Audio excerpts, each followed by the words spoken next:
오늘 주신 말씀은 시편에 나와 있습니다. 구약 성경 시편 43편에 나와 있습니다. 1절에서 5절 말씀을 우리 함께 자기 귀에 말씀이 들릴 만큼 우리 함께 한 목소리로 합독으로 올려드리겠습니다. 함께 말씀을 읽습니다. 함께 합니다. 하나님이여 나를 판단하시되 경건하지 아니한 나라에 대하여 내 송사를 변호하시며 간사하고 불의한 자에게서 나를 건지소서. 주는 나의 힘이 되신 하나님이시거늘 어찌하여 나를 버리셨나이까. 내가 어찌하여 원수의 억압으로 말미암아 슬프게 다니나이까. 주의 빛과 주의 진리를 보내시어 나를 인도하시고 주의 거룩한 산과 주께서 계시는 곳에 이르게 하소서. 그런즉 내가 하나님의 제단에 나아가 나의 큰 기쁨의 하나님께 이르리이다. 하나님이여 나의 하나님이여 내가 수금으로 주를 찬양하리이다. 내 영혼아 내가 어찌하여 낙심하며 어찌하여 내 속에서 불안해하는가. 너는 하나님께 소망을 두라. 그가 나타나 도우심으로 말미암아 내 하나님을 여전히 찬송하리로다. 아멘. 이는 살아계신 하나님의 말씀입니다. 자리에 앉으시기 바랍니다. 자리에 앉으십시오. 네. 지금부터 70여 년 전에만 해도 우리나라는 6.25 전쟁으로 인해서 폐허가 되고 가난하고 소망이 없는 나라였습니다. 6.25 전쟁으로 인해 국토의 대부분은 파괴되고 있었고 전쟁의 후유증으로 인해서 전쟁 고아도 많았을 뿐 아니라 남편을 전쟁에서 잃어버린 미망인들이 많은 아무 소망 없는 나라였습니다. 그래서 우리나라에 소망이 없으니까 해외로 이민 가는 것이 꿈이었던 그런 아픈 시절이 있었습니다. 그러나 하나님께서 지금은 역사하셔서 하나님의 은혜로 이렇게 부유하고 살기 좋은 대한민국으로 변화되어 있습니다. 할렐루야. 여러분, 사람은 누구나 소망 있는 삶을 원합니다. 근데 소망이 여러 가지예요. 크게 나누면 순간적인 소망과 영원한 소망으로 크게 나눕니다.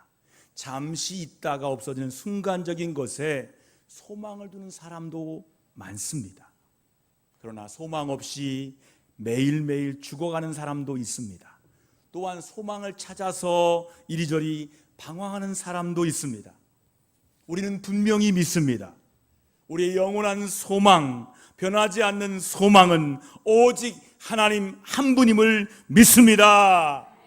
이 믿음 때문에 지금 그리고 여기에 우리는 앉아 있는 것입니다.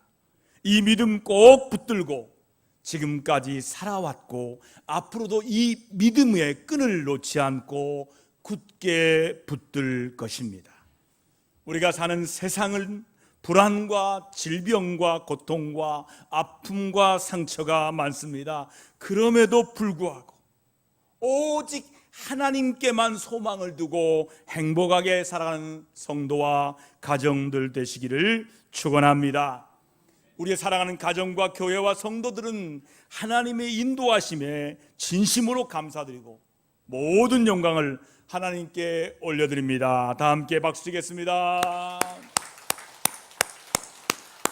여러분, 이러한 소망은요, 우리 아버지 하나님의 바람이심을 믿습니다. 오늘 말씀을 통해서 만날 수 있는 아버지 하나님이 어떤 분인지를 통해서 귀한 은혜를 받으시고 하나님 아버지가 소망 되시기를 축원합니다. 첫 번째로 내가 믿는 하나님은 나의 힘이 되신 하나님이에요. 나의 힘이 되신 여호와요. 할렐루야. 나의 힘이 되신 분 하나님이세요. 여러분, 살아가면서 무엇이 누가 나의 힘이 되어주고 있습니까? 오늘 본문 말씀 2절에 보니까 이렇게 나와 있습니다. 함께 고백으로 읽습니다. 함께 합니다. 주는 나의 힘이 되신 하나님이시거늘 어찌하여 나를 버리셨나이까. 내가 어찌하여 원수의 억압으로 말미암아 슬프게 다니나이까. 오늘 말씀 속에 다윗은 하나님을 나의 힘이라고 간단 명료하게 고백하고 있어요. 사람들은 종종 권력, 가족, 돈, 취미가 나의 힘이라고 자랑하고 이야기합니다. 사울의 핍박과 원수의 대적을 피해서 객지에서 초조하고 불안한 피난 생활을 하는 다윗에게 힘과 용기를 부어준 것은 평소 자기를 추종하던 부하도 친구도 가족도 아니었습니다. 도리어 그들은요, 곤란에 빠진 다윗에게 형용할 수 없는 악담과 저주를 퍼부었습니다. 다윗의 부하들은 누굽니까? 아둘람 굴에 사람들이 몰려들어요. 누가 몰려듭니까? 상처받고 억눌리고 힘없는 사람들이, 병든 사람들이 다윗에게 몰려드는데 그들이 300명이에요. 여러분, 상처받은 사람 특징이 뭔지 아십니까? 상처를 줘요. 어느 때 줍니까? 사람이 곤란과 힘에 빠지면 그를 공격해요. 다윗에 비해 충성하겠습니다 하던 그들이 나중에 다윗이 곤란에 빠지고 힘들 때마다 다윗에게 악담과 저주를 퍼붓는 그들이었어요. 심지어 어떤 이는요, 후에 다윗의 아들 압살롬이 반란할 때 압살롬의 반역까지 도모하기까지 하였습니다. 도무지 사람은 알 수도 없고 믿을 수도 없습니다. 정말 알다가도 모르는 게 사람이에요. 사람 마음과 속은 짐작할 수 없어요. 힘이 될 것이라고 생각한 사람이 오히려 앞장을 서서 힘을 빼고 고통을 주는 경우가 많습니다. 모두가 동의할 것이고 비참한 경험을 다 했을 것입니다. 사실은 남만 그렇게 산 것이 아닙니다. 우리 자신도 수없이 그런 행동을 했을 것입니다. 나는 절대 아니라고 부인하기도 쉽지 않습니다. 다윗은 누구도 자기에게 힘이 되어 주지 못하는 순간에 하나님이 나의 힘이 되었다라고 고백하는 거예요. 그래서 다윗은 이렇게 고백합니다. 우리 함께 고백하겠습니다. 나의 힘이 되신 하나님. 자, 주목을 칩시다. 나의 힘이 되신 하나님. 여러분, 나의 힘이 되신 하나님이라고 고백하시기 바랍니다. 그리고 감사하고 찬양을 하고 있어요. 하나님은 언제 어떤 순간에도 우리 힘이 되어 주십니다. 여러분들 어떤 어려움 순간에 다윗 같은 경험을 해본 적이 있으십니까? 아무도 도움이 되지 않았는데 하나님이 도우셔서 도저히 이겨낼 수 없는 슬픔과 어려움을 잘 극복하신 적이 있으셨을 것입니다. 아마도 나름대로 여러 가지 순간과 사건들이 이 시간 필름처럼 떠오를 것입니다.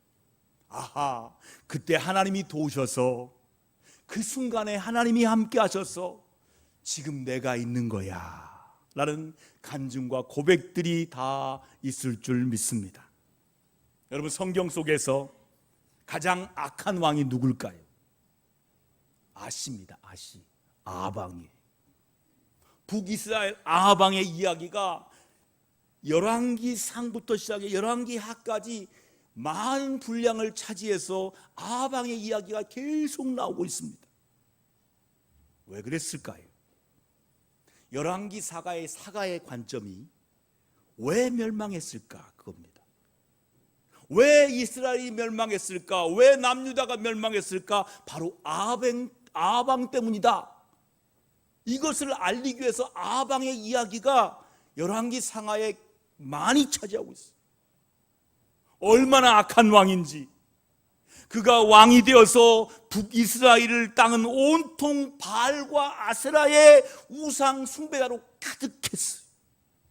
바알교가 부흥한 거예요. 아세라교가 부흥했어요. 우상이 부흥한 나라가 되었어요. 이곳에 또 바알 신전, 저곳에도 아세라 신전 세우고 백성들을 우상에 빠지게 만들었어요. 결국 이스라엘이 망하는 길로 이끈 가장 악한 왕이 바로 아방이었습니다.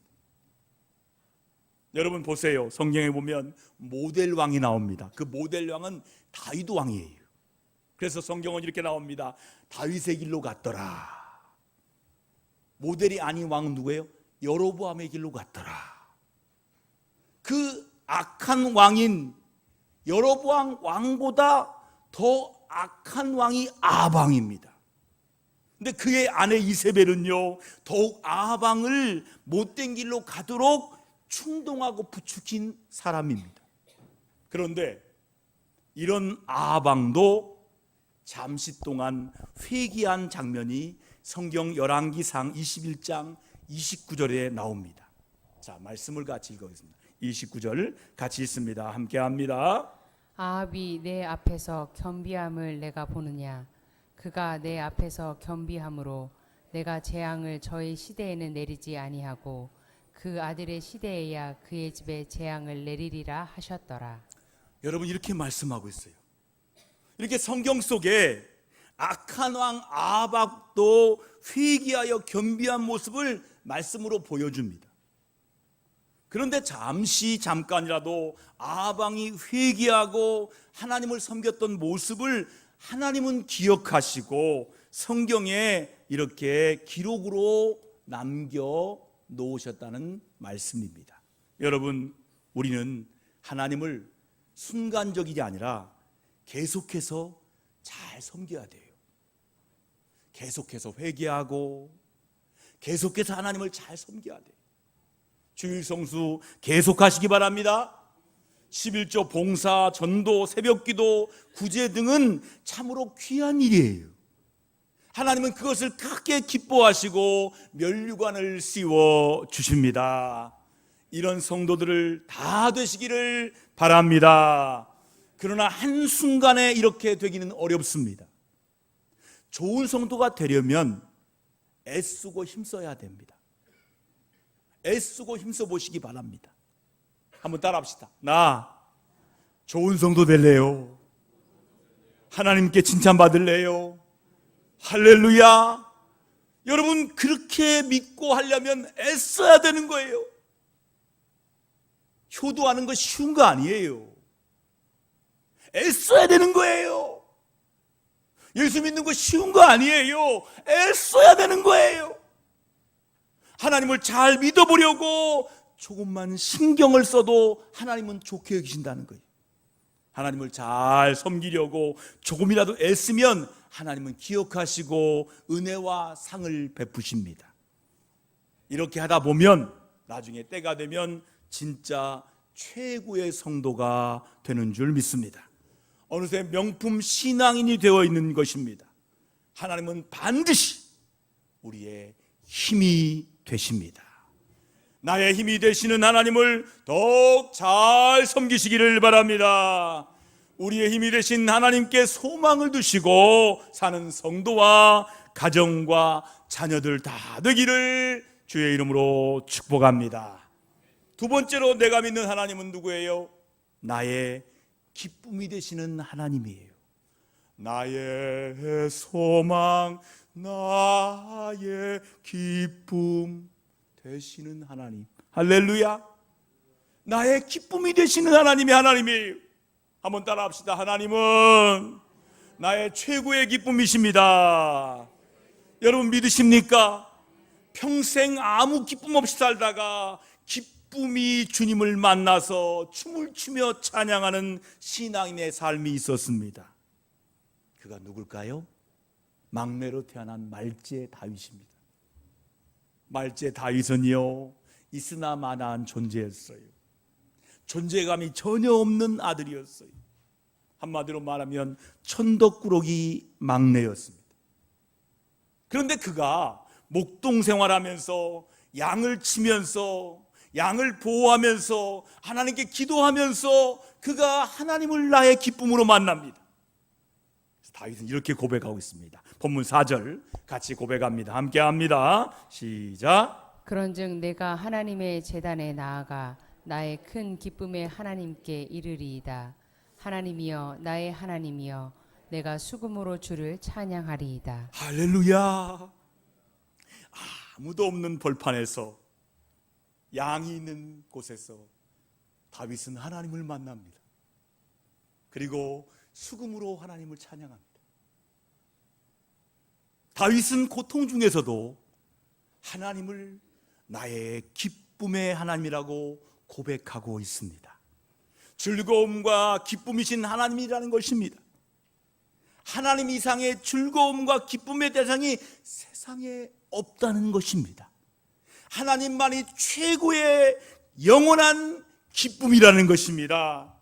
하나님이 우리에게 최고의 기쁨을 주십니다. 다윗은 극한 고통의 순간에 하나님의 성전에 나아가서 하나님을 찬양하면서 최고의 기쁨을 맛보게 된 것입니다. 찬양할 때 기뻐요. 할렐루야.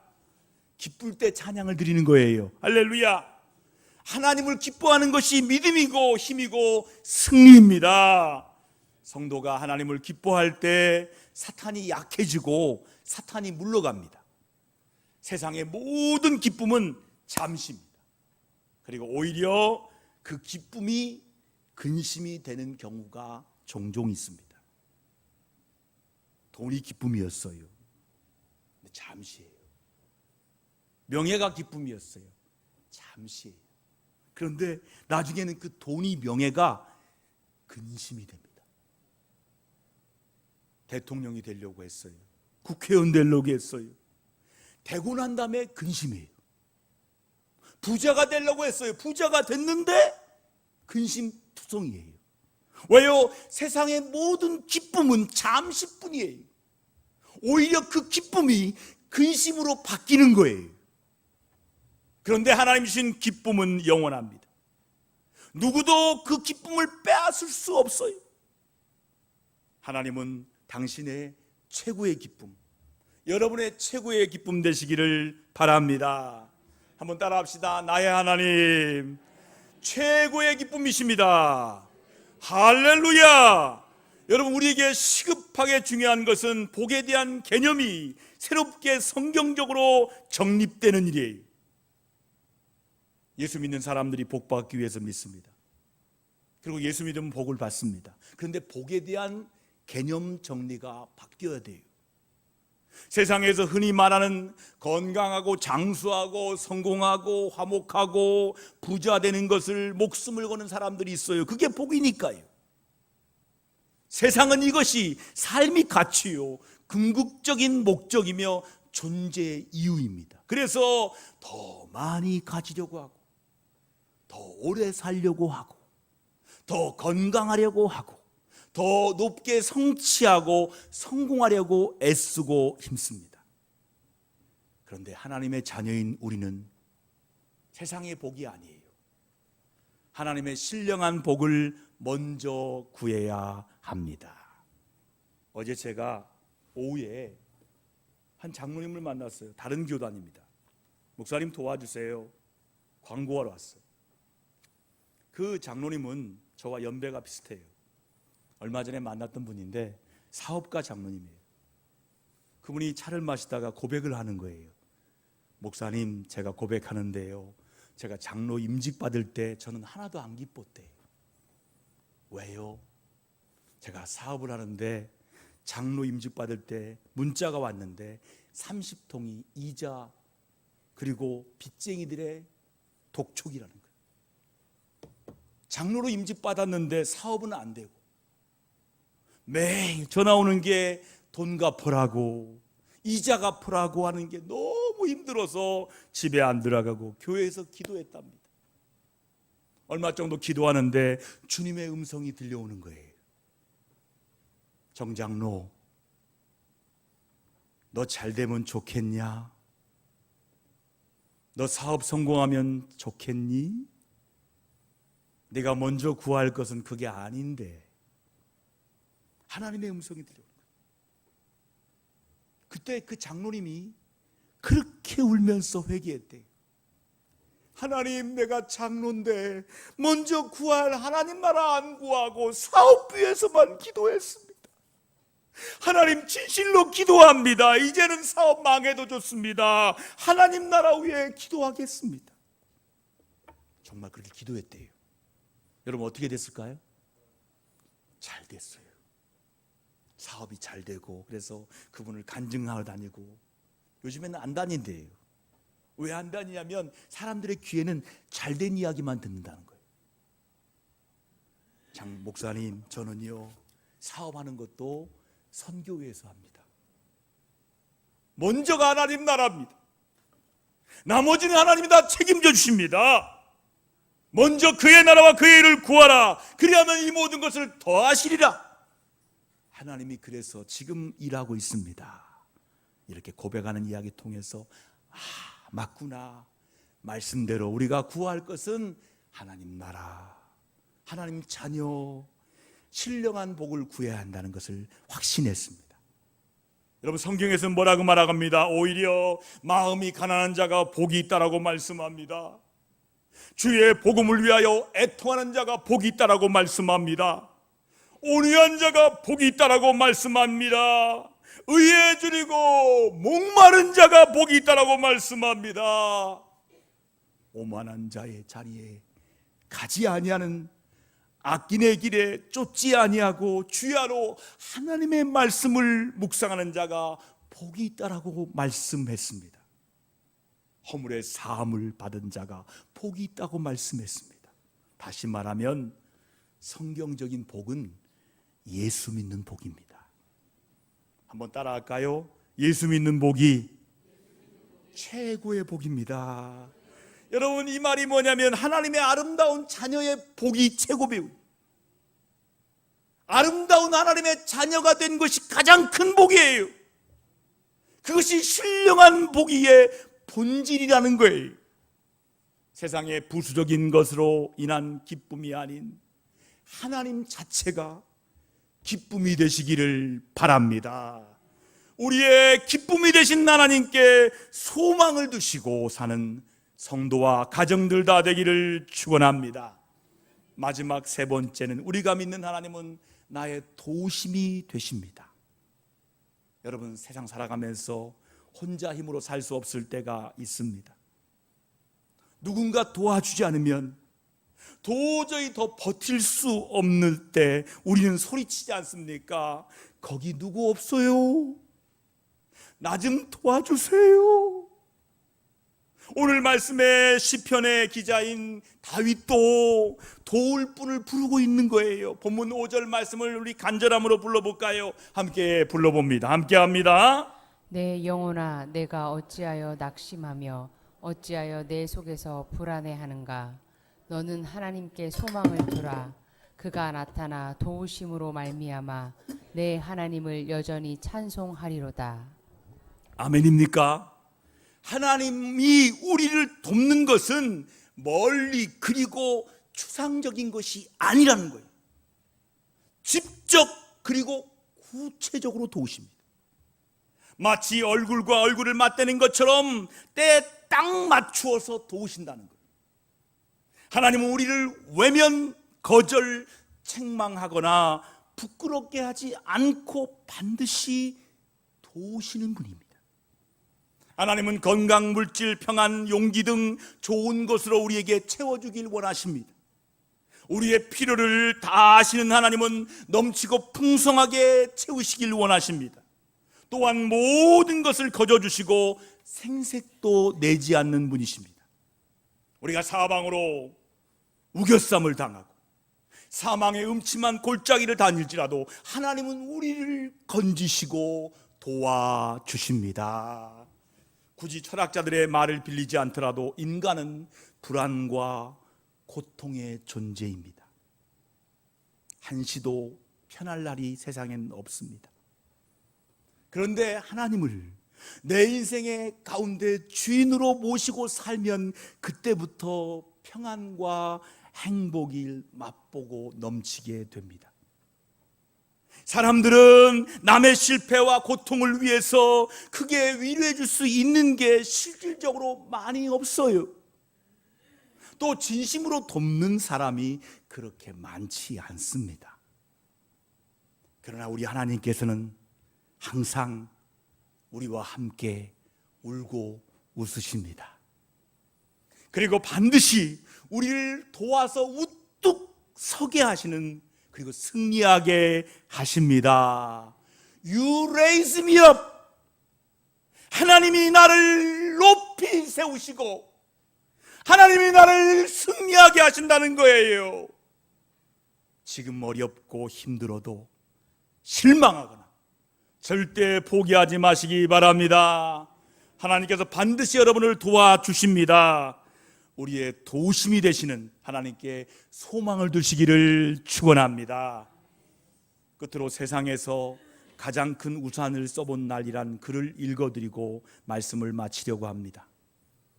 후두둑 후두둑 비가 세차게 내리는데 마을버스가 서둘러 정류장에 들어왔어.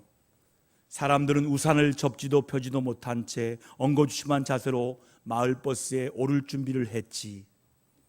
그때 교복을 입은 오빠가 가만히 버스줄 밖으로 비켜서는 거야. 다른 차를 타려나 보다 생각했는데 아니었어.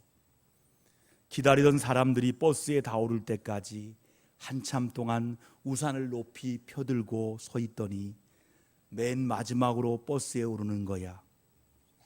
그것을 본 많은 버스 속 사람들은 한 발짝씩 자리를 옮겨 오빠가 설 수 있는 길을 열어주었어.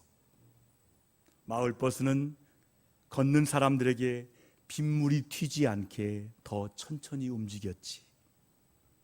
나는 그날 세상에서 가장 큰 우산을 써본 거야.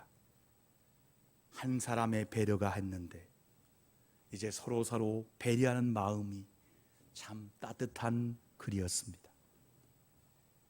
어떤 분이 말하기를 세상에서 가장 큰 우산을 들고 있는 여자는 바로 엄마라고 합니다. 우리는 모두 세상에서 가장 큰 우산을 써본 경험이 있는 사람들이에요.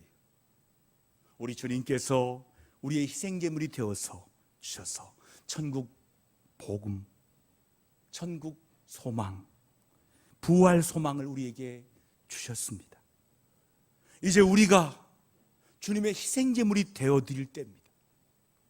지금까지 엄마가 들고 있던 우산을 우리가 이제 받아서 엄마와 가족들을 씌워드리고 교우들을 씌워드리고 믿지 않은 영혼을 씌워서 천국 소망을 품게 하고 고 한숙자 권사님이 먼저 가신 사랑의 나라 천국에 우리 모두 들어갈 수 있도록 우리 주님 오실 길을 예비하는 믿음의 권속들 다 되기를 축원합니다. 사랑하는 성도 여러분, 모든 것을 내 입장에서만 바라보지 말고 상대방 입장에서 조금만 생각하고 배려할 때 세상은 더욱 따뜻해집니다. 우리 하나님의 입장에서, 우리 이웃의 입장에서 한번 다시 생각해 보시고 감사로 충성을 다하시기를 바랍니다. 이제는 나만 생각하는 유아적인 신앙에서 남과 이웃과 하나님을 감사하며 생각하는 성숙한 신앙인들 다 되기를 바랍니다. 언제나 우리 힘이 되시고 기쁨이 되시고 항상 도움이 되시는 하나님께만 소망을 두고 한 주간 승리하시고 살아가시기를 주님의 이름으로 축원합니다.